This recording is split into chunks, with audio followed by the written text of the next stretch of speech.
नमस्कार दोस्तों, आपका हमारे चैनल पे स्वागत है। तो आज के वीडियो में हम डिस्कस करेंगे HDFC Nifty Realty index fund के बारे में। तो वीडियो पूरा देखना, हमको सपोर्ट करना, लाइक एंड सब्सक्राइब करना। इंडेक्स फंड क्या होता है, HDFC Nifty Realty index fund कहाँ पे इन्वेस्ट करेगा, रियलिटी फंड में कौन कौन से स्टॉक आ जाते हैं, रियलिटी इंडेक्स का क्या क्या रिटर्न है निफ्टी के हिसाब से, तो वो सारा डिस्कस करेंगे। तो वीडियो पूरा देखना। आइए स्टार्ट करते हैं आज का video. Nifty Realty index fund Nifty Realty index को कॉपी करेगा, क्योंकि इंडेक्स फंड है तो पूरा इंडेक्स में ये फंड के थ्रू बाई कर सकता हूँ। तो करंटली निफ्टी रियलिटी इंडेक्स की अगर बात की जाए तो कौन कौन से स्टॉक्स आ रहे हैं उसमें निफ्टी रियलिटी इंडेक्स में, DLF, Macrotech Developers, Godrej Properties, Finolex Mills, Prestige Estates Projects, Oberoi Realty, Brigade Enterprises, Sobha, Swan Energy Limited, Mahindra Lifespace development, ये सारे स्टॉक हैं जो पूरे इंडेक्स में आ जाएंगे। इंडेक्स कब रीबैलेंस होगा? इंडेक्स रीबैलेंस होगा सेमी एनुअल बेसिस पे, एक बार मार्च में होगा, दूसरी बार सितंबर में होगा। तो ये जो फंड है Nifty Realty index fund HDFC का, वो इंडेक्स रीबैलेंस साल में 2 बार करेगा।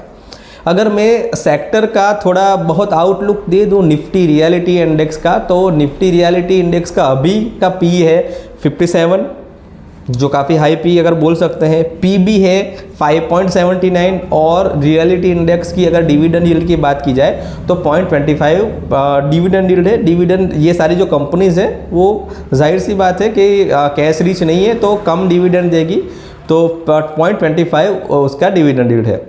अगर मैं निफ्टी रियलिटी इंडेक्स फंड का परफॉर्मेंस निफ्टी 500 और निफ्टी 50 से अगर कंपेयर करूँ तो रिटर्न क्या बना है, तो सर 1 साल, 3 साल, 5 साल, 10 साल, तो 1, 3, 5, 10 ये साल की अगर बात की जाए, कंटिन्यूस निफ्टी 50 और निफ्टी 500 को बीट किया है। इंडेक्स का परफॉर्मेंस आना अभी तो चालू हुआ है।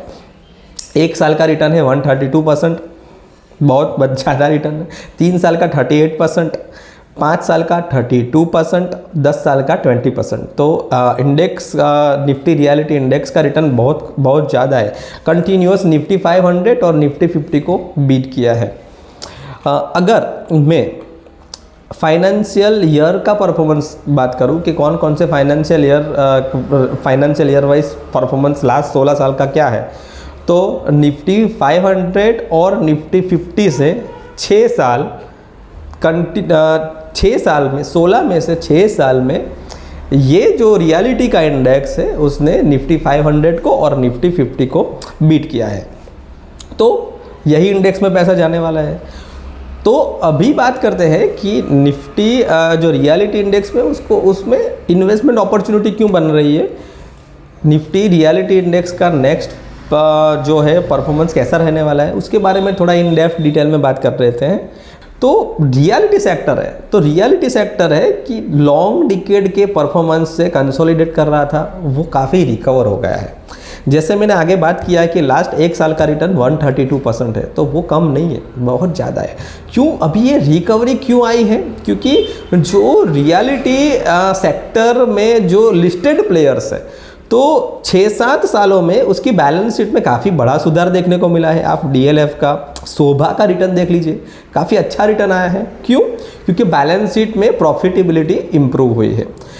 नेक्स्ट आने वाले 5-6 सालों में क्या होने वाला है? आने वाले 5-6 सालों में पहले तो अभी अर्बनाइजेशन काफ़ी बढ़ रहा है, तो जाहिर सी बात है कि लोग है ना, एक तो इंडिविजुअल फैमिली में रहना काफ़ी पसंद करते हैं, तो इसीलिए घर का बिक्री है पिछले सालों से काफ़ी बढ़ गया है। अफोर्डेबिलिटी इंप्रूव हो गई है सबकी। अर्बनाइजेशन तो जैसे मैंने बताया इंप्रूव हो ही रहा है। दूसरा इंप्रूव हो रहा है हाउस होल्ड की पर कैपिटा इनकम, क्योंकि देखिए एक बात समझिए कि मेरे को घर लेना है, ठीक है, तो मैं कब घर लूँगा, अफोर्ड भी तो होना चाहिए मेरे से वो घर, ठीक है। तो पर कैपिटा इनकम से इंडिविजुअल की अफोर्डेबिलिटी घर के प्रति बढ़ रही है।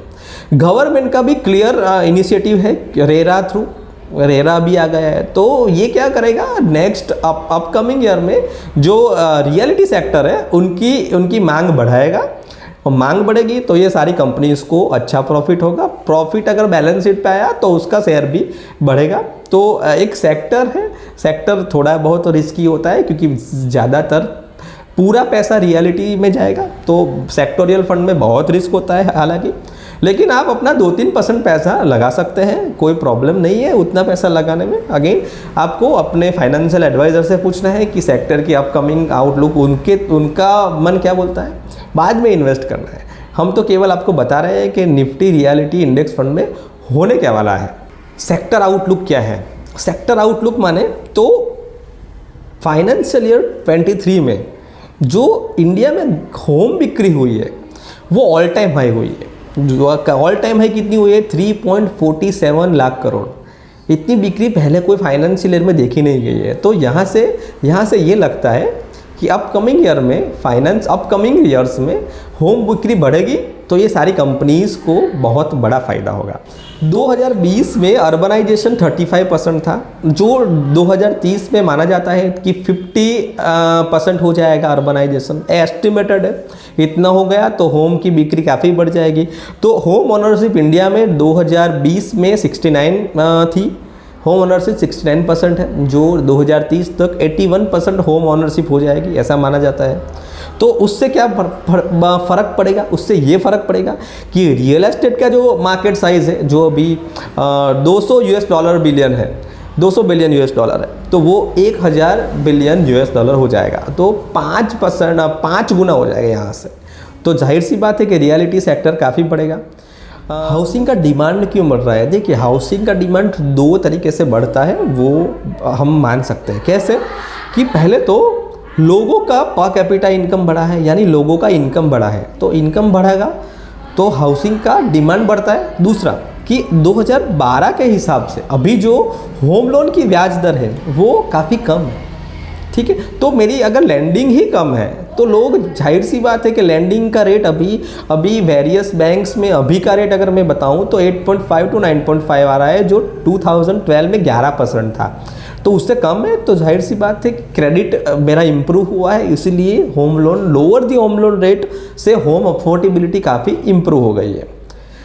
अर्बनाइजेशन भी बढ़ रहा है, लोग अभी गांव से शहर में आने लगे हैं, अर्बनाइजेशन बढ़ रहा है तो घर की मांग जो है वो धीरे धीरे बढ़ती जा रही है।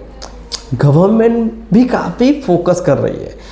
पॉजिटिव इम्पैक्ट हुआ है कि इसका अभी रेरा आया है, real estate regulation and development act 2016 से।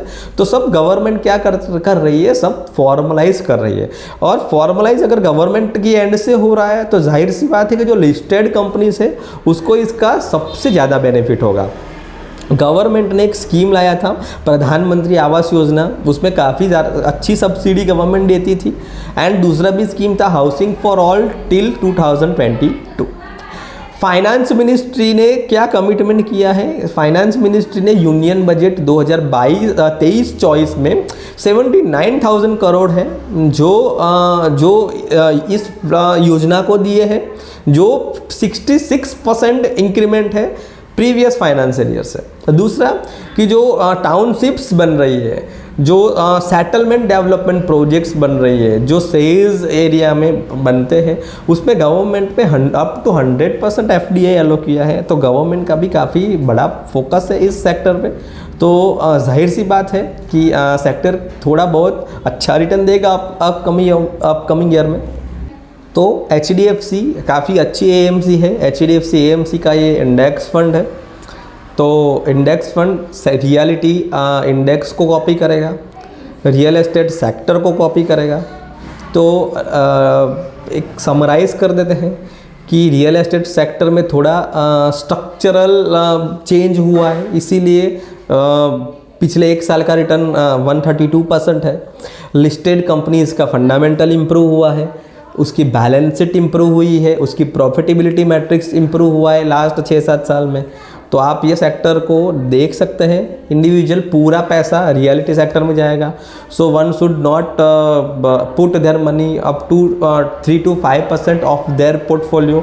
डिपेंड करेगा कि फाइनेंशियल एडवाइज़र आपका क्या बताता है। और HDFC अगेन ट्रस्टेड ब्रांड है, तो आप ये NFO देख सकते हैं। NFO आपका 7 तारीख से ऑलरेडी चालू हुआ है। फंड मैनेजर इसके कौन है?